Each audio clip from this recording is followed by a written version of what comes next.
And this is 36, the podcast. Podcast. 36, the podcast.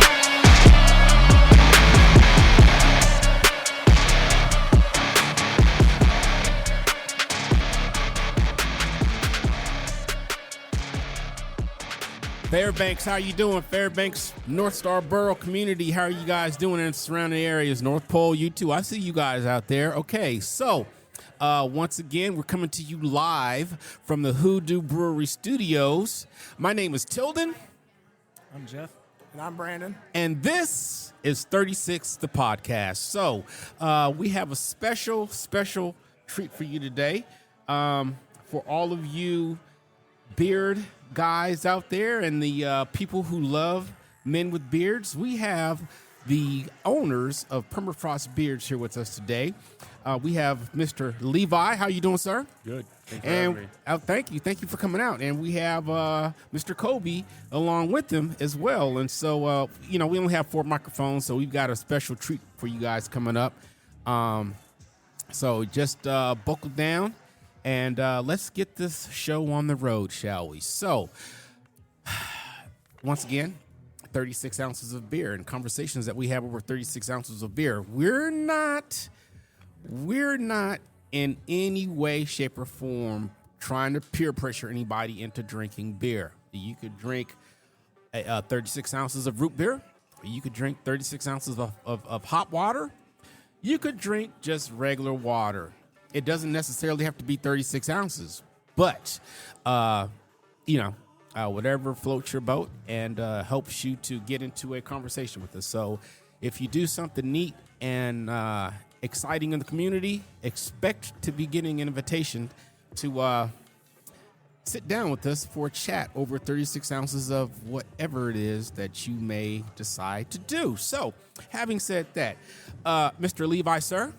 Once again, thank you for, coming up and gracing us with your presence. Now, so Permafrost Beers, I've seen you in here before.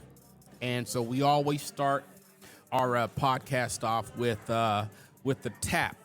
So Hoodoo Brewery, what they do is every Saturday at 12 o'clock sharp, they tap a keg of beer that they've been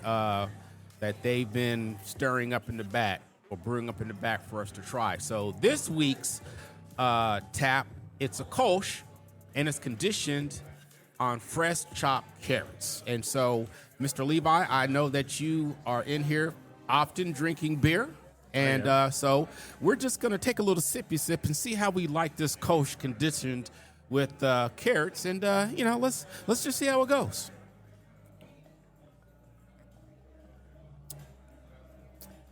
Okay. I can't really taste carrots.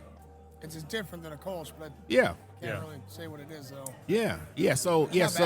So if you didn't know that it was conditioned with carrots, would you say, "Oh, carrots"?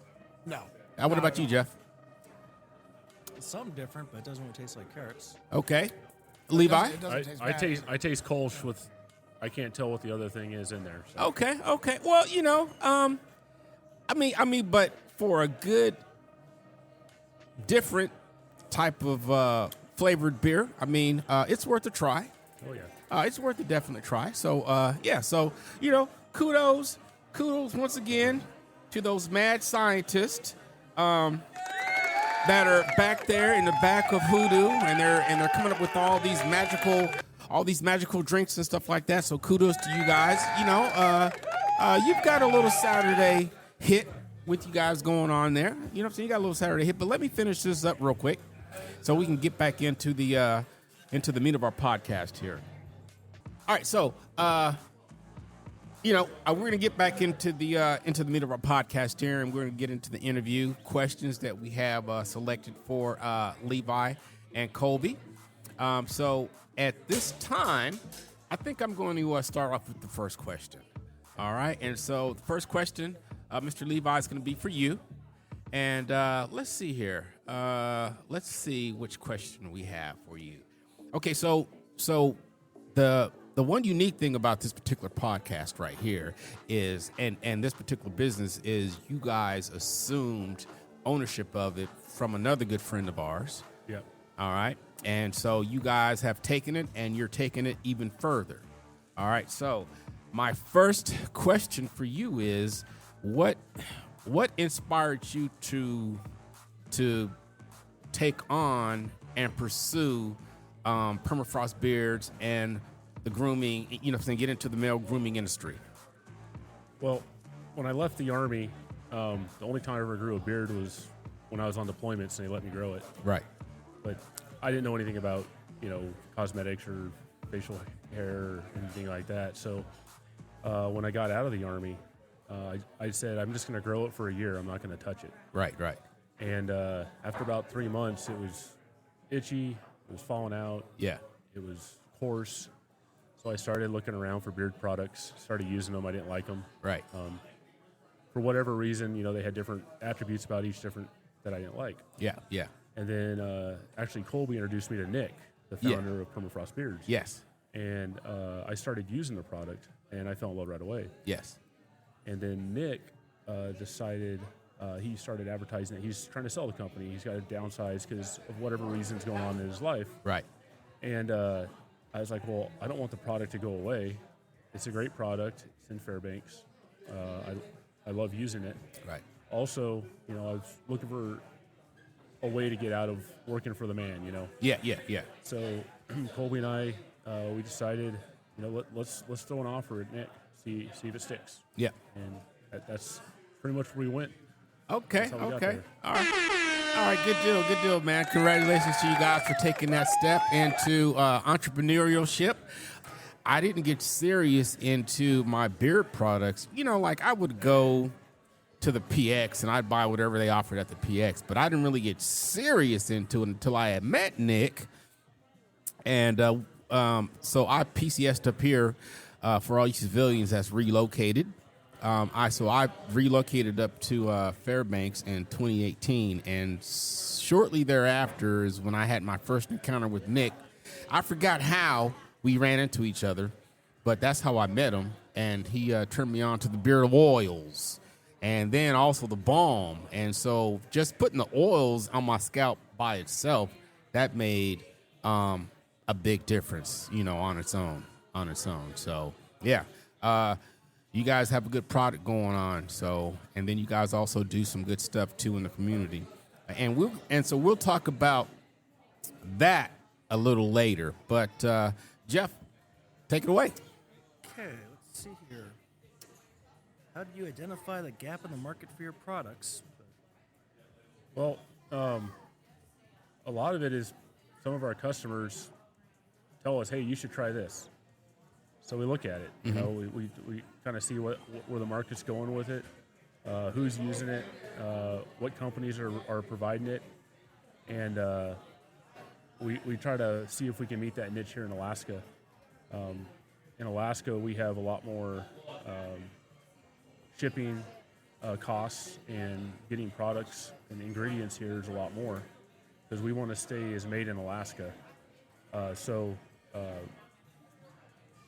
If we can find ingredients to make a product, we'll play around with it until we can get a good product to ship out. Got you. Yeah. Okay. Now, so is there like a room in a basement somewhere? You guys got some mad scientists locked away, and you guys are just sitting there trying to concoct different things, or is it like you said? Is it all customer driven initially? We make all the product in the kitchen. Mm-hmm. We're working on a space right now. It just takes time. Oh, okay. Okay, so there's no basement nowhere. No, with scientists locked away. No, we're the wannabe scientists. Okay, got you. Once we kind of find a recipe that we like, we just play with it with different ratios of ingredients and scent, and just keep playing with it. Right now, we're working on a product, and I think we've done like 15 different batches with different ingredients in it. And we found one that we kind of like, so we're starting to play with it. there's a lot you can find on YouTube and Google about oils and butters and balms and all that stuff. But you kind of watch all that and you take it in, and then you play with the different ways that they do it, and you make your own product out of it. Okay. So another side question off of what Jeff had asked. Do you guys, do you have a set, how big is your roster of different scents? And do you have a max, or as long as you can keep on coming up with new scents, you're just going to keep creating stuff? So how does that work? Do you have okay, we're good with these 10 and we're going to stay here and we're just going to switch off and on depending on which ones sell the best out of these 10? Or will you ever have 50 different offerings? I don't see 50 cents in the future, but I'm not going to limit us. Right. We have a good scent profile. We have 7 scents right now. We have unscented also. Okay. And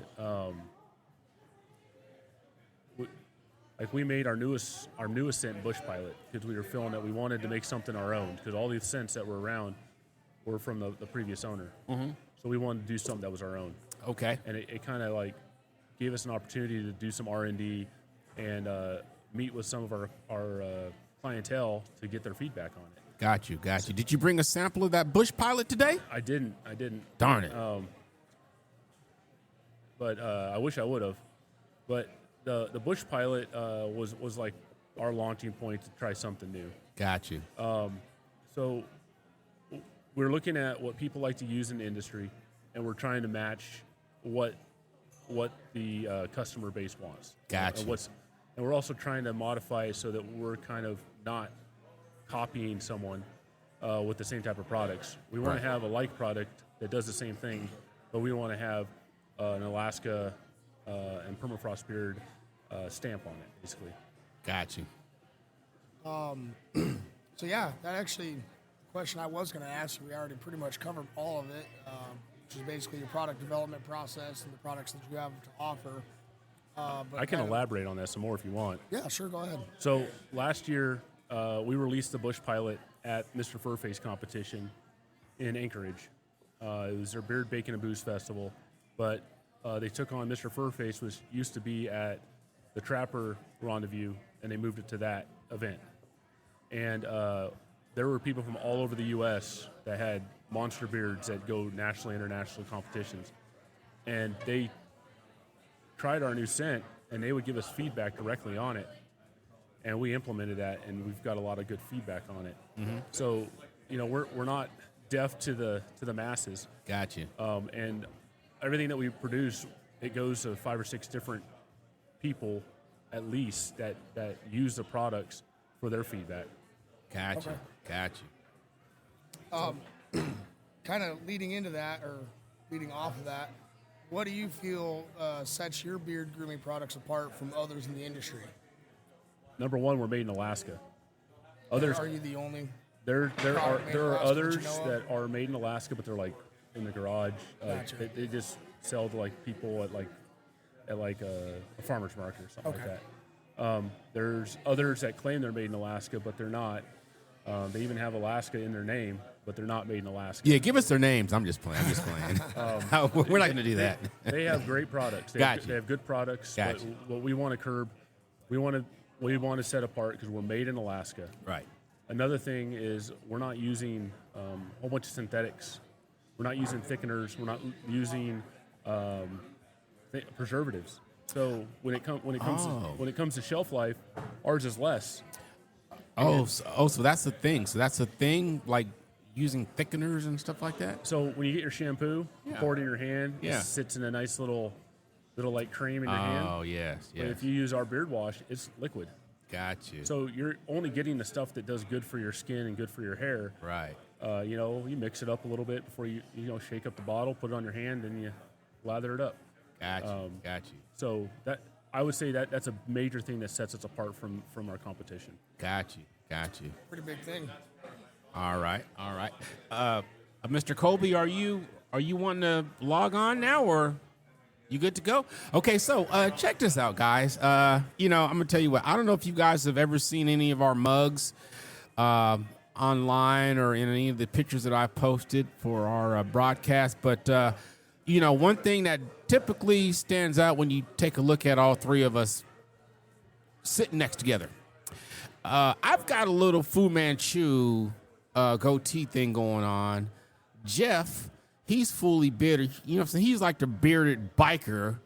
And Brandon, Tries.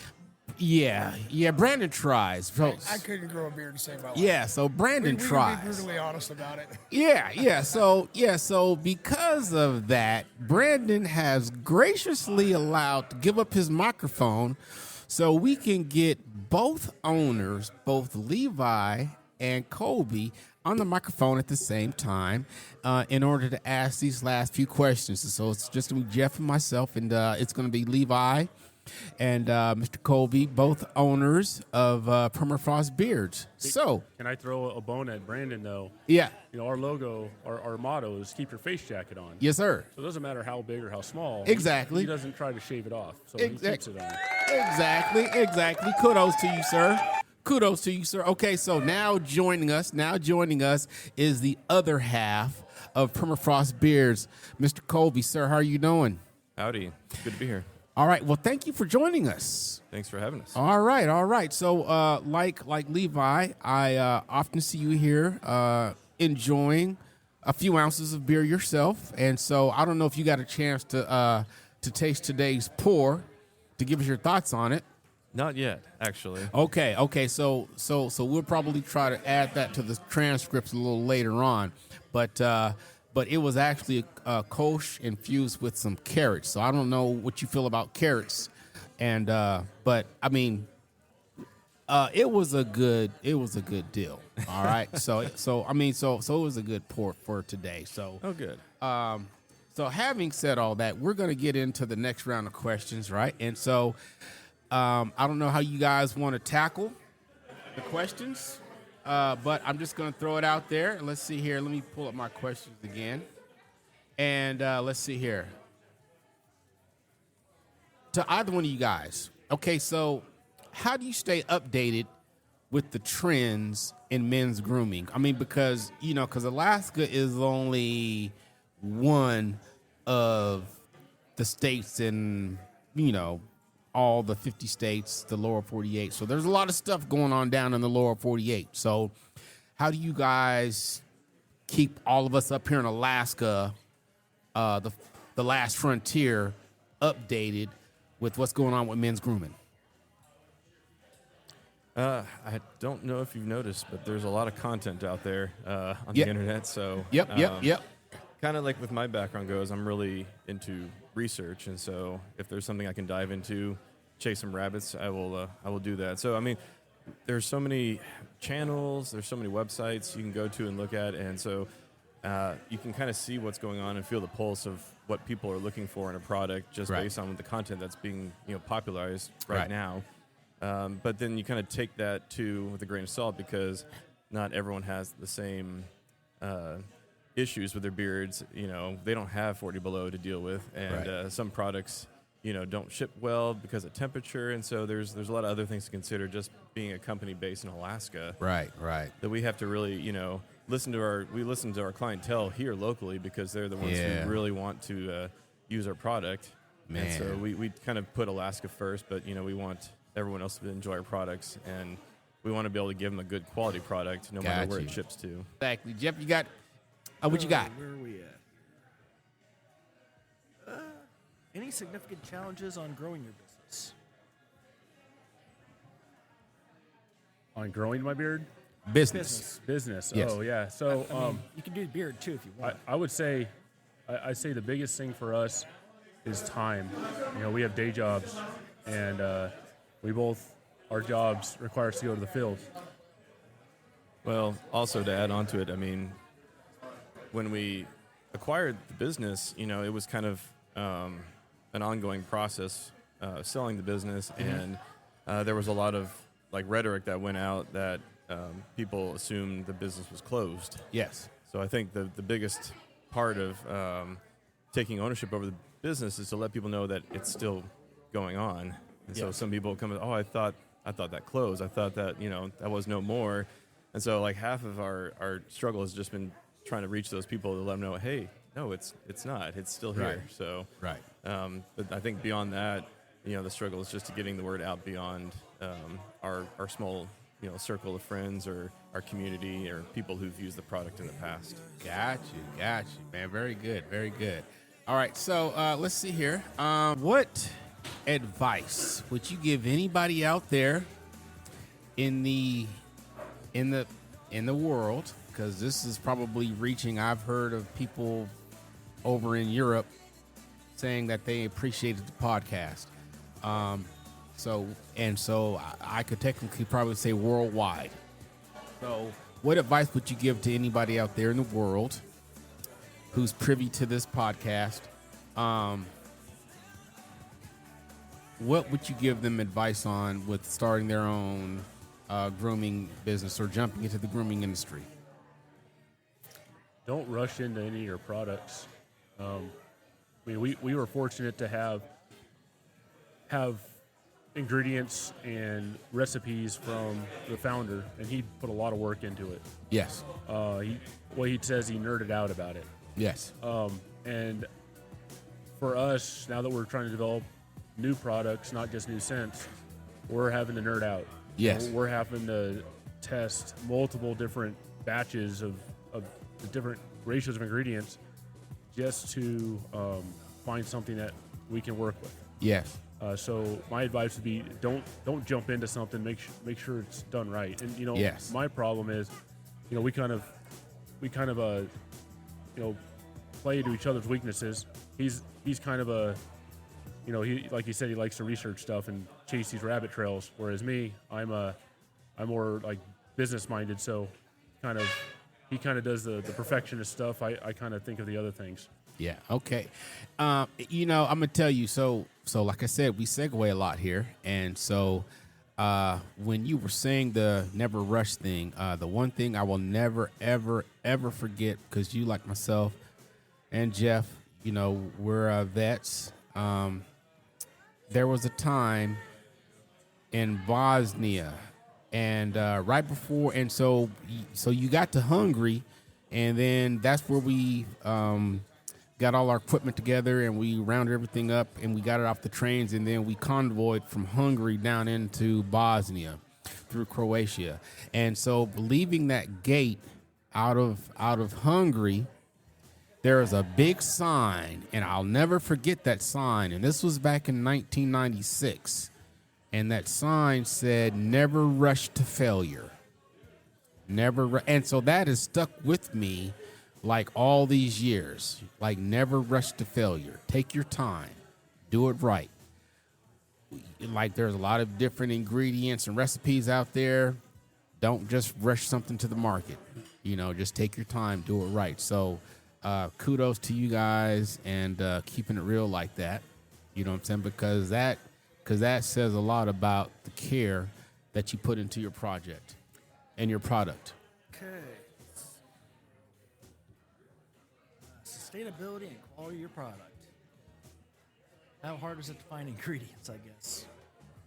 Well, I think it can be a challenge for sure, especially dealing with shipping and getting stuff to Alaska. They don't make a lot of the ingredients in Alaska, so I think we've been able to kind of stay ahead of a lot of the market trends and futures. We kind of watch and see what's going on in the world as far as said nerding out. We get to look at cocoa butter futures. What's going on with shea butter? So it's really exciting stuff. Yeah. But no, so we just kind of keep our ears out and see what's going on, and then try to prepare accordingly. So we haven't really hit any struggles so far. It's been pretty smooth sailing. Oh, okay. All right, good deal. Levi? Give me the question one more time, please. Sustainability and quality of your products. Just trying to maintain. So like I said before, we don't put preservatives in our products. So when we've had people tell us, "Hey, you should try emu butter or emu oil or like beef tallow." Right. It might work for them. It might be a good product, but when you get into animal products, it really greatly decreases your ability to put your product on the shelf for a while. Right. So right now our product, we tell people 2 years shelf life. Right. And if someone buys something 6 months after we make it, they're going to use it within a year. Right. So yeah, finding the right ingredients so it has longevity as much as we can do. Is that typically the same way when it comes to men's grooming products and the other businesses that are Alaska based, or do you guys go out like of your way to say, well, we're gonna get this from here, or we're gonna get this ingredient, or we want to try this ingredient, or we want to go up to the mountains and pick some blueberries or some raspberries or some fiddle, what are those fiddle? You mean fennel? Fiddleheads. Fiddleheads, yes, exactly. Yeah, so how do you guys stay like boom? Or like what makes you guys be like, boom, this is why you need to come to Permafrost Beers, because we love you over here and we have some good, like, look here. That damn Sestina, is it Sestina? Sestina. Yeah, it doesn't smell like the river though. Oh man, look here. So I was on that wood chip whiskey. Like wood chip whiskey was my thing. But I got a whiff of that Susitna. Yeah, that too. Like the river. Yes, I got a whiff of that. Oh my gosh. That's like my jam now, bro. And and I think I told you guys this, I was on a business trip in Alabama. And I forgot to put my cologne on one day, and all I had on was my beard products.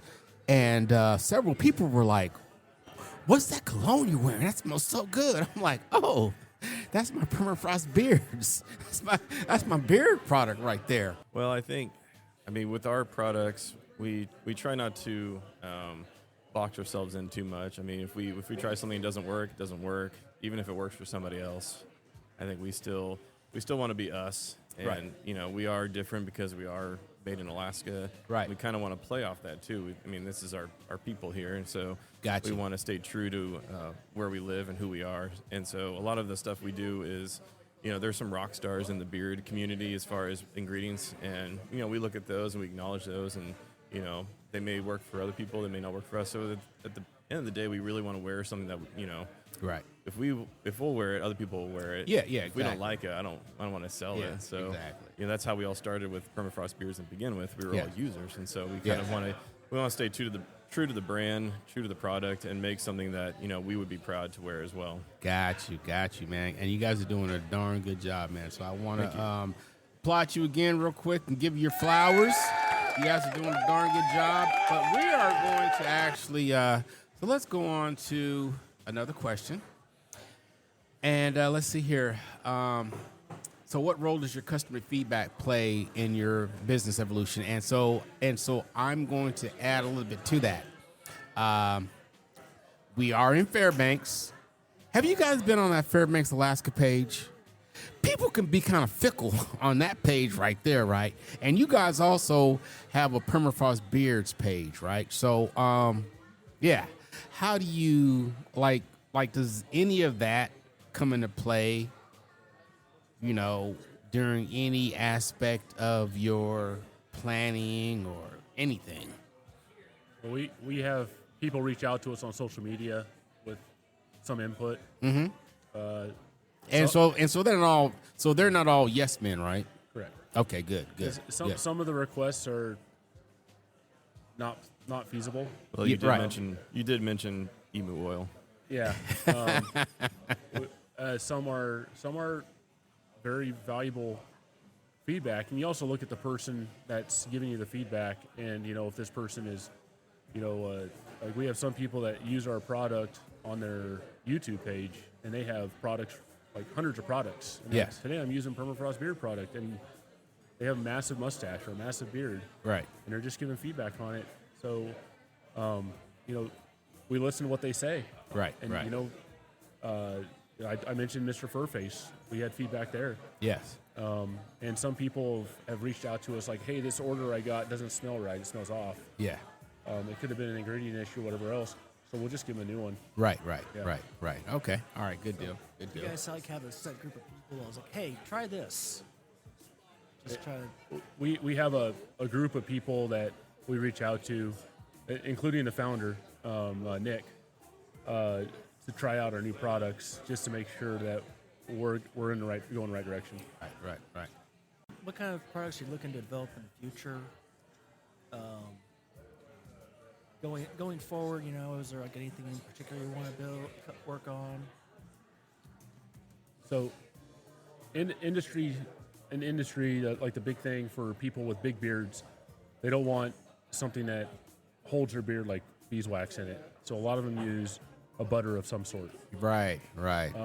And You know what? Bam. Flashlight, light bulb. Butter pomade. Butter is thinner. The pomades are like real thick. Got you. yeah, so we're looking at different types of creams and butter products right now. We're working on developing some things. It's like we said, it's a lot of try this. Oh, that didn't work. Try that. Right. So. Right. Okay, so remember, man. Okay, so this right here is going to end the first segment of official questions. We're going to take a little small beer break real quick. I'm going to hit the pause button. We're going to come back, and we're going to free flow for a little bit because we're going to talk about, because you guys do some annual fundraisers, and we're going to talk a little bit about that when we get back. And then also, I want to get some recommendations from you on, oil only, oil and beard pomade, balm. What's the difference between balm, pomade, butter? We're going to talk about all that in the second half when we get back. Thank you.